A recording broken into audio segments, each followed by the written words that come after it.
എപ്പോൾ തൃശ്ശൂർ പോകുകയാണെന്നുണ്ടെങ്കിലും ഭയങ്കര റഷായിട്ട് parking ഫുള്ളായിട്ടുള്ളൊരു hotel ഞാൻ കാണാറുണ്ട്.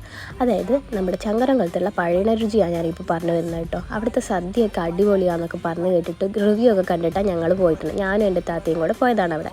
സത്യം പറഞ്ഞാൽ ഗൂഗിൾ റിവ്യൂസ് നോക്കി പോയിട്ട് ആദ്യമായിട്ടാണ് തെറ്റാത്തൊരു സ്ഥലത്ത് ഞാൻ എത്തിയെന്ന് തോന്നുന്നു. അടിപൊളിയായിരുന്നു. പായസം എടുത്തു പറയേണ്ടതാണ്. എനിക്കിഷ്ടപ്പെട്ടത് പായസവും അവിയലും പുളിങ്കറിയും അടിപൊളിയെന്ന് വെച്ചാൽ അടിപൊളിയായിരുന്നു. അവിടുന്ന് നേരെ തൊട്ടടുത്തൊരു സ്റ്റുഡിയോ ഉണ്ടല്ലോ, അപ്പോൾ ഞങ്ങൾ നേരെ അങ്ങോട്ടേക്ക് വിട്ടു. എനിക്കൊരു ജീൻസ് എടുക്കണമായിരുന്നു. അപ്പോൾ നോക്കി കുറേ വിൻ്റർ വെയേഴ്സിൻ്റെ കളക്ഷൻസ് ഉണ്ട്. അതുപോലെ തന്നെ എത്നിക് വെയേഴ്സിലാണെന്നുണ്ടെങ്കിലും നമ്മുടെ കുർത്തീസിലാണെങ്കിലും കുറേ കളക്ഷൻസ്. എനിക്ക് ബാക്കിയുള്ള സ്റ്റുഡിയോനെ വെച്ച് നോക്കുമ്പോൾ ഇവിടെ കളക്ഷൻസ് കൂടുതലായ പോലെ എനിക്ക് തോന്നിയിട്ടുണ്ട്. ചെരുപ്പിൻ്റെ സൈഡ് എനിക്ക് അത്രയ്ക്ക് ഇഷ്ടപ്പെട്ടിട്ടില്ല.